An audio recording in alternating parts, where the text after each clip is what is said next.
The night was cold and quiet, the kind of night where even the wind seemed tired. Jace, a human man in his 30s, was sitting alone in his small home on the edge of Sector 9. His cabin was simple: metal walls, warm lights, and a fire heater, humming softly. Outside, the alien slums stretched for miles, forgotten by the galaxy. Jace had just poured himself a cup of hot tea when he heard it. Knock, knock, knock. Soft, slow, but desperate. He frowned. No one knocked this late. Not here. He grabbed his coat and walked toward the door. Another knock came. Lighter now, like whoever was out there was about to give up. When Jace opened the door, he didn't see a soldier or a traitor. He saw a child, an alien boy.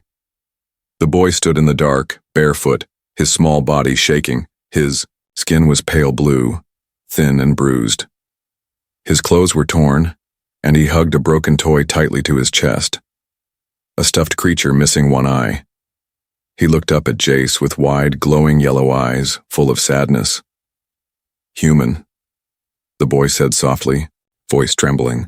"No one is helping my mother. She cries every night since my father left." Jace froze. The tea in his hand cooled instantly. "Your mother?" he asked, his voice calm but unsure. The boy nodded. "Please, she's sick. She's hungry. I didn't know where else to go." Jace looked around. No one else was nearby. The boy was alone. He knelt down to the child's level. "What's your name?" "Lulo," the boy whispered. "All right, Lulo. Let's get you warm first, then you'll tell me where she is." But the boy shook his head quickly. "No, she can't wait. She hasn't eaten in 2 days. I left her sleeping, but she cries in her sleep. She thinks I don't hear her. But I do." Jace stood. He didn't know this boy. He didn't know his species. He didn't know what kind of trap this could be. But something in Lulo's voice, something in those eyes, cut through the doubt. "All right," Jace said. He grabbed his jacket, a med kit, and a small bag of food. "Take me to her." The boy's eyes lit up with weak hope, and he turned quickly, leading the way into the dark night. They walked through narrow alleys, past flickering lights, past garbage piles, past other aliens who turned their faces away. No one stopped them. No one cared. Jace's boots crunched on broken glass and dry mud, but Lulo's bare feet made no sound. After 20 minutes, they reached a broken shelter, half collapsed, walls, plastic sheets, and a rusted door barely hanging. The boy looked back and motioned silently. Jace followed him inside. The air smelled of old smoke and sickness. In the corner of the dim room, curled up under a thin blanket, lay a woman. She was alien too, same pale blue skin, but much thinner. Her face was hollow, her arms weak, and her lips cracked. Her breathing was shallow. She didn't even look up. Lulo rushed to her side and touched her face. "Mama, I brought help." Her eyes opened slowly. She blinked, confused.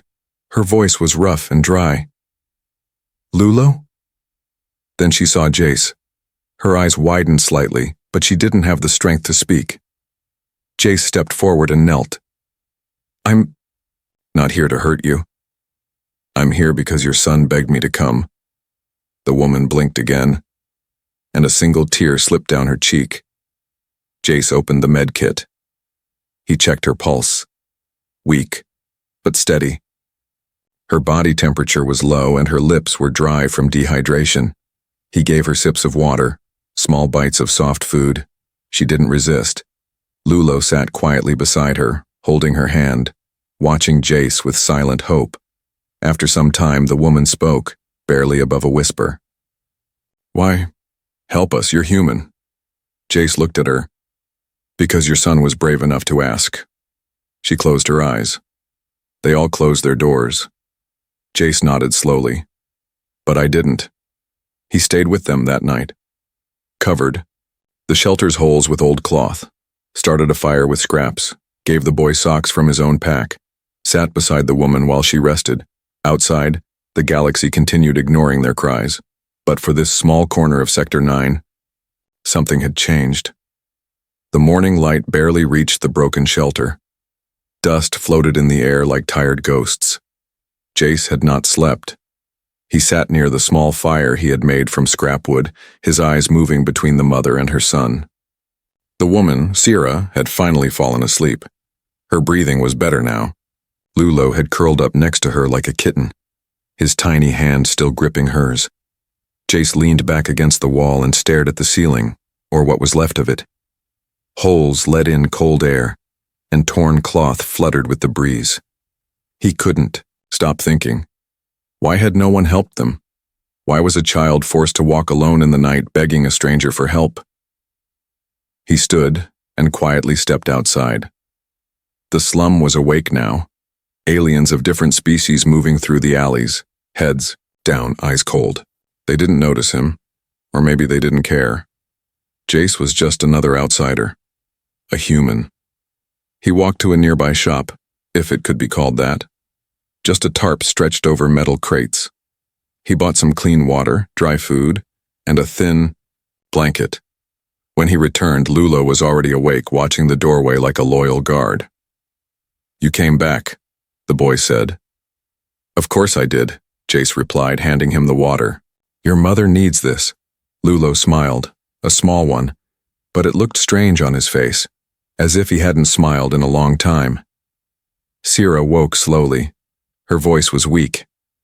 "Why, still here?" Jace placed the new blanket over her shoulders. "Because you're not alone anymore." Sierra didn't answer. Her eyes dropped. Shame filled her face. Later, as Jace checked her wounds, small cuts, bruises, and signs of starvation, he spoke gently. "You need rest and food. I'll come back tonight with better supplies." Sierra looked at him. "We can't pay. I didn't ask for payment. That's not how things work here," she said. "People don't help for free, not in this part of the city." Jace nodded slowly. Maybe that's the problem. He left soon after, but his mind wasn't at peace. As he moved through the district, he noticed something new. Eyes watching him.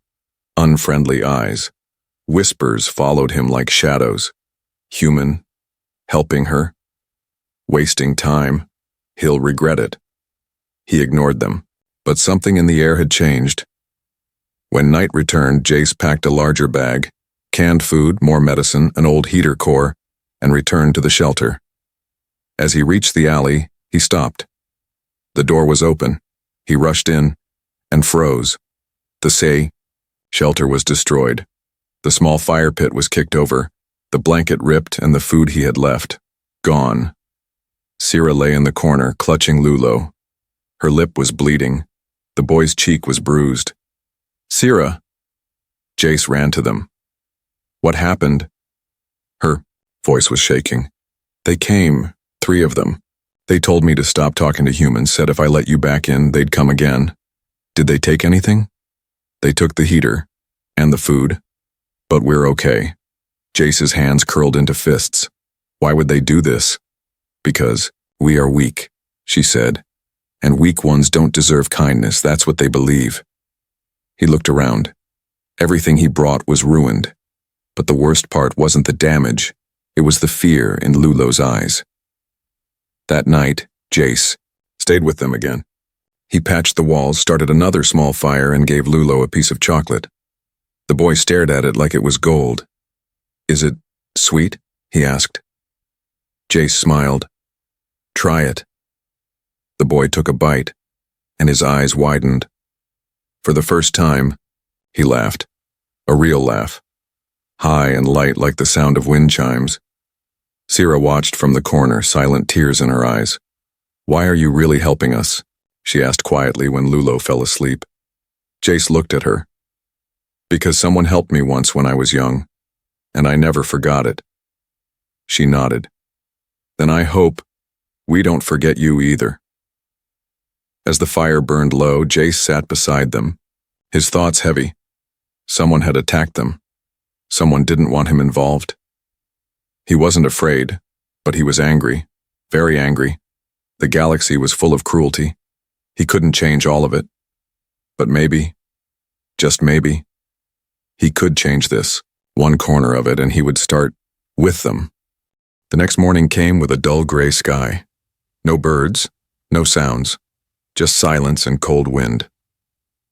Inside the broken shelter, Sierra sat quietly near the small fire Jace had built. Her arms were wrapped around Lulo, who was still asleep. His head rested. On her lap, his breathing soft. Jace watched them while preparing a warm drink using his field kettle. He had returned early, carrying a few clean cloths, a power pack, and small fruit pieces he found in a nearby human market. Sierra noticed the kindness, but her face stayed quiet. She looked older than before, not by years, but by pain. "You don't sleep much, do you?" Jace asked as he handed her the warm cup. She took it slowly. "Mothers don't get to sleep when their children are hungry." There was no anger in her voice. No hate, just tired truth. Jace sat beside her. "You don't have to tell me anything. But if you want to, I'll listen." Sierra looked at Lulo, brushed her fingers gently across his cheek, then nodded. "I was a nurse," she began, softly, "on a trade ship. Not important, just simple medical care. My mate, his father, was an engine tech. We were poor, but happy, until the ship was raided." Her voice grew distant, like she was watching a memory through thick glass. "They didn't kill us, but they left us stranded. A broken shuttle, a damaged signal. My mate left to find help, said he'd be back by night." She looked at the ceiling. "That was 2 years ago." Jace's jaw tightened. "I waited. Every day. Until I had no more food. Until even my voice stopped believing he'd return, and, still, I told Lulo that his father would walk through that door soon." She blinked away tears. People around us moved on. Some helped at first. Then they stopped. They said I was weak. Cursed. A waste. They said I should leave the city and let my child be raised by stronger hands. She held Lulo tighter. "But he's my son. I will never leave him." Jace didn't speak. He couldn't. The weight of her story sat heavy on his chest. Sierra gave a sad smile. "That's why I didn't open the door for anyone anymore. I stopped asking, stopped hoping, until he slipped out on his own. I didn't know he was gone until I woke up cold and alone." Jace looked at her. "You raised a brave boy." Her smile grew faint. "He still believes in good people. I forgot what they looked like." For a moment, silence returned between them. Then Jace said, "I was raised by my aunt. Parents died in a mining collapse. She took me in when no one else would. I remember asking her once why she didn't just give me to the state." He chuckled lightly. She said, "Because you knocked on my door, and I had the choice to open it or shut it forever." Sierra looked at him. "So you chose to open doors too?" He nodded. "Trying to." Lulo stirred. His small eyes blinked open and he looked up at both of them. "Mama, I had a dream." "What did you see, baby?" Sierra asked gently. He smiled sleepily. "We were all sitting in a warm place, with lights and food, and the roof didn't leak." Jace smiled. "Sounds like a good dream." The boy turned to him. "Will it come true?" Jace paused, then leaned forward. "Not a dream anymore, kid. We'll make it real, one piece at a time." Later that day, Jace walked into the nearby human zone, risking stares and whispered rumors. He found a friend from his old supply job, a woman named Kara, who helped him get access to clean clothes, vitamins, and even a solar blanket. When he returned to the shelter, he found a surprise. The walls were cleaned. The floor was swept. The broken pots were lined up neatly. Sierra was sitting upright, folding a cloth carefully while Lulo sorted empty containers like a little worker. Jace raised an eyebrow. "What's all this?" Sierra gave a tired but proud smile. "You helped us. So now, we help ourselves." For the first time, Jace didn't see a victim when he looked at her. He saw a mother, a fighter, a survivor, and deep inside, he knew. This Story wasn't just about saving them, they were changing him too. The shelter had changed. Not much, but enough. A clean floor. A steady fire. A new blanket. Food jars lined neatly on one side. It was still broken, still cracked. But now it felt like someone lived there with pride. Jace arrived just after sunset, carrying a small box of supplies. He smiled when he saw Lulo playing with two old screws pretending they were space fighters. "Enemy ship at 12 o'clock, the boy shouted, making explosion sounds. Jace knelt beside him. "Captain Lulo reporting for duty?" The boy grinned. "Enemy defeated." "Sir." Sierra stepped into view. She had washed her face. Her posture was straighter, her eyes clearer. "You're early," she said. "I got lucky. Found a traitor who owed me a favor," Jace replied, placing the box down. But as he opened it, he noticed something strange. Sierra's smile had faded, her shoulders were tense again. "What's wrong?" he asked quietly. Sierra didn't answer. Instead, she walked to the corner and picked up a piece of cloth. She held it out to him. Jace took it and froze. It was red. Paint, not blood. Someone had written across the cloth in harsh alien letters, "Stay out, human, or next time, it will be real blood." Jace stood slowly, his jaw tightening. "Who did this?" Sierra looked away. "I don't know. They came when you left. I heard voices outside. Then I found that near the door. Why didn't you tell me right away?" "Because I knew what you'd do," she said, "and I can't let you get hurt because of us." Jace looked at the cloth again. He didn't feel fear. He felt cold anger. "This isn't just about me, this is about them trying to keep you broken." "Jace," she said softly, "you don't understand this place. Kindness is dangerous here." "I'm not here to play safe," he said. "I'm here to help." That night, Jace stayed close. He checked the area, repaired the door with extra bolts, left motion sensor lights outside, triggered by movement. But even with precautions, he knew something had shifted. The enemy wasn't hunger now. It was fear. The next day, he walked into the market to meet his old contact again, Kara. She ran a parts shop on the edge of the human zone. "You're late," Kara said, sorting wires. "Yeah, got held up." Jace looked over his shoulder. "I need something more protective." Kara raised an eyebrow. "You in trouble?" "Not yet," he said, but someone wants me gone." "Slum gang?"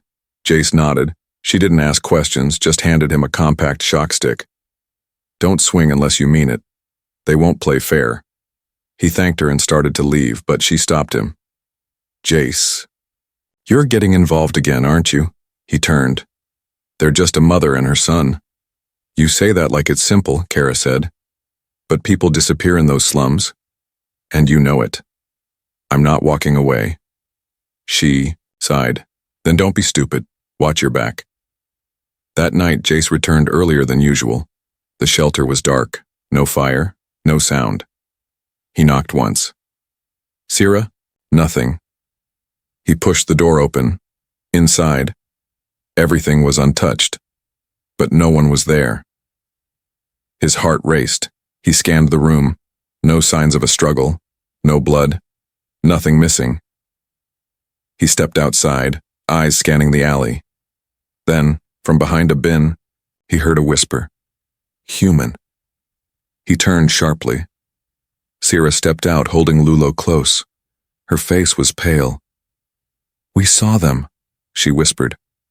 "3 men with hoods, watching from the rooftops. Did they say anything?" One of them threw a rock at the door, with that cloth tied around it. Jace clenched his fists. "They're getting bolder." "They won't stop," Sierra said. "You've already done more than enough. Please, leave before they hurt you." "No." "Why?" Her voice cracked. "Why risk your life for strangers?" Jace looked at her. "Because you're not strangers anymore." Lulo looked up at him, eyes wide. They said Mama was cursed." Jace knelt and took the boy's hands. "No, she's not cursed. She's strong. And you? You're braver than any soldier I've ever seen. Lulo nodded slowly, squeezing Jace's hand. That night, Jace didn't sleep. He sat at the doorway, shock stick in hand, eyes locked on the alley, waiting, watching. If they came again, they wouldn't find a scared human. They'd find someone, ready to fight, not for glory, not for thanks, but for a promise he made. To a little boy who knocked on his door in the cold night, and to a mother who still cried in her sleep. Smoke drifted through the alleyways. It wasn't fire, yet. Just the leftovers of trouble brewing. Jace smelled it the moment he opened his eyes. The small fire had gone out. Sira and Lulo were still asleep, curled together beneath the patched blanket. But something was wrong. Too quiet. No market noise. No carts. No alien voices shouting. Just heavy silence pressing on the shelter like a storm waiting to break. He stood and stepped outside. The alley was empty. But on the wall, fresh paint, dripped down in angry red letters. Last warning, human. Jace's eyes narrowed. He stepped back inside, grabbed his shock stick, and gently shook Sira's shoulder. Wake up. Something's wrong. Sira opened her eyes slowly, confused. What? Where's Lulo? She looked down, and her blood turned to ice. He was gone. They searched the shelter, the corners, outside bins, nothing. Lulo, Sira cried out, panic rising. Jace grabbed her arm. He wouldn't go far, he knows better. No, no, no. What if they took him? Then I'll get him back, Jace said, already moving down the alley. Sira ran beside him.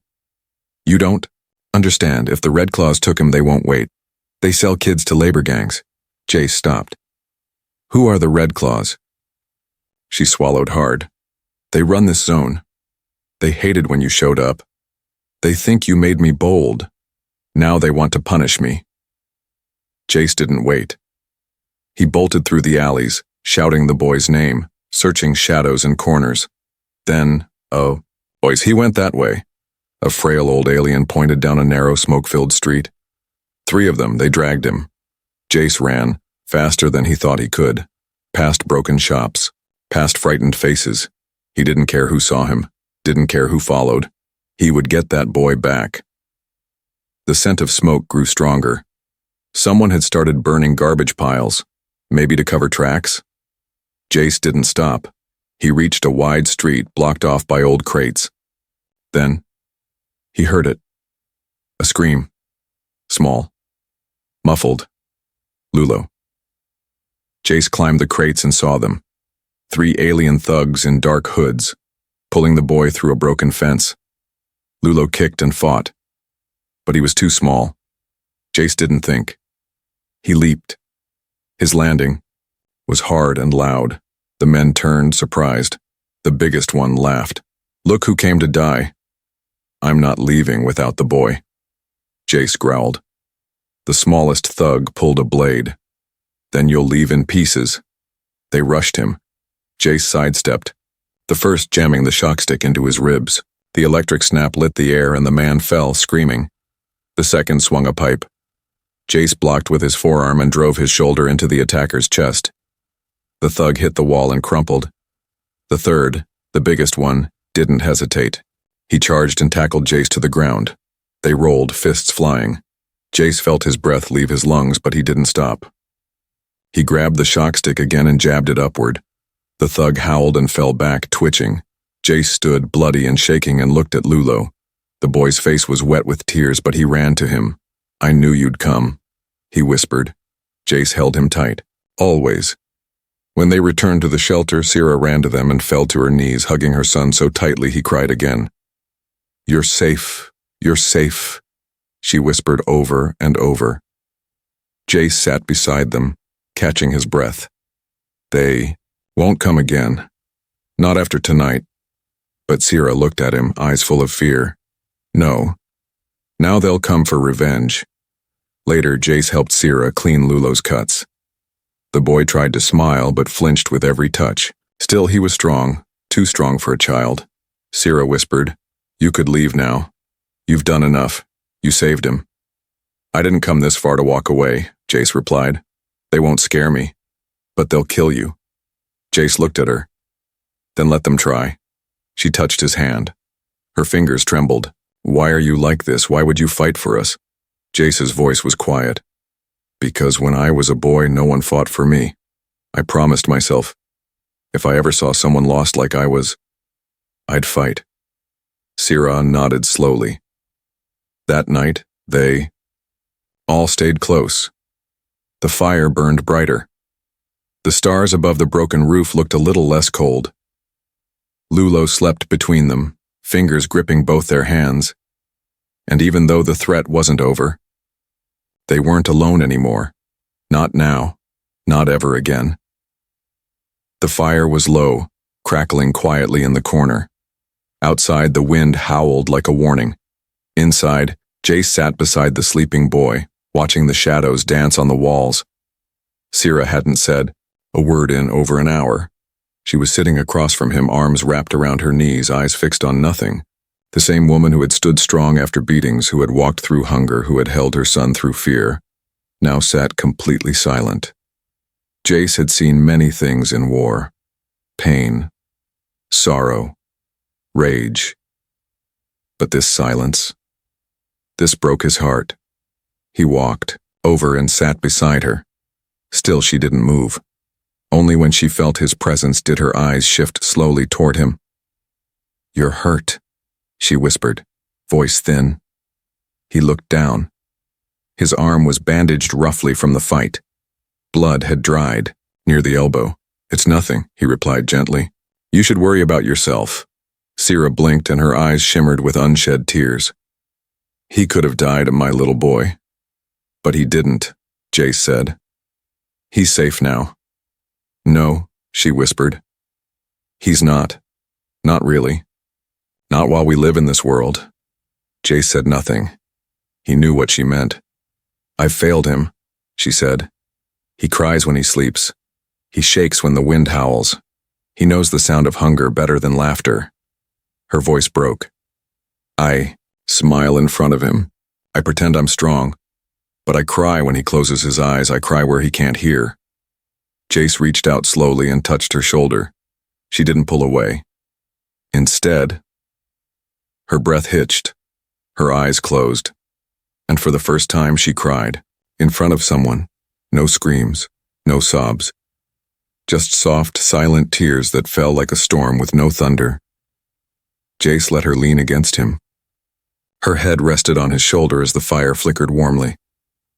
"You haven't failed him," Jace said quietly. "You're still here.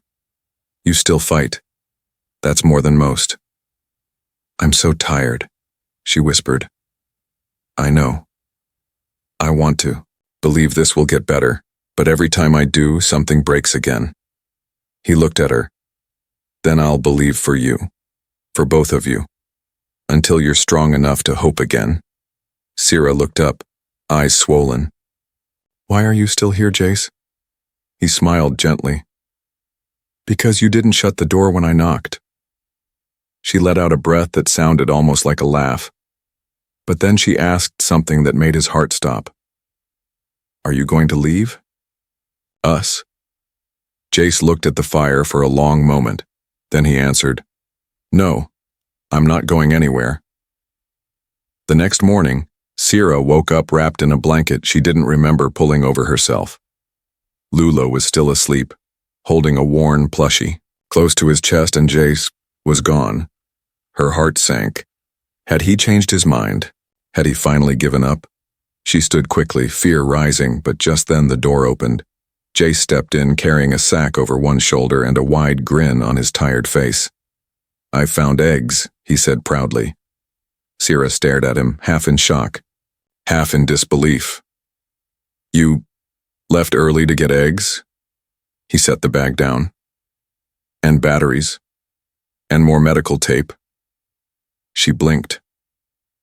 "I also told some people what happened," he added. "Told them about the red claws. One of them said he'd spread the word.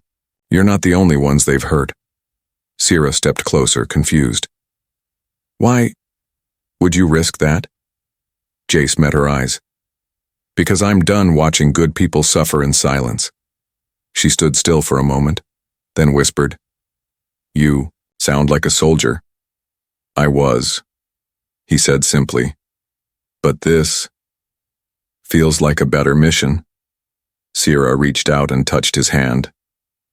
"Thank you," she said softly, "for everything."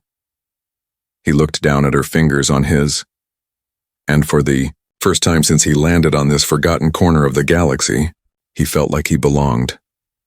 That evening, laughter returned. Lulo giggled while Jace showed him how to boil eggs. Sierra swept the floor, humming softly under her breath, and the air inside the shelter no longer smelled like fear. It smelled like home. Later, as the stars filled the broken roof's view, Sierra sat beside Jace again. "Do you ever think," she asked, "that fate sends people to the right places, even when everything seems wrong?" Jace looked up at the sky. "If that's true, then maybe this was meant to happen." Sierra smiled, her eyes no longer full of pain, but light. For the first time in years, her tears had stopped. Not because the world was fixed, but because someone stayed and she was no longer alone. Jace stood at the edge of the alley looking toward the sunrise. The city was still asleep, but he could feel it changing. Slowly, quietly. Behind him, the shelter was no longer just a broken box of metal and cloth. It had become something more. Home. Inside, Lulo was drawing shapes in the dirt, humming to himself. Sierra folded blankets while preparing simple breakfast. The smell of boiled eggs and warm tea filled the air. It was calm. Too calm. Jace had learned one thing in life. Calm never lasted long. He turned when he heard a soft knock on the shelter door. Strange. He was usually the one knocking. Sierra peeked. Out first, then opened the door wider. 3 people stood there. Not red claws, not enemies, just neighbors.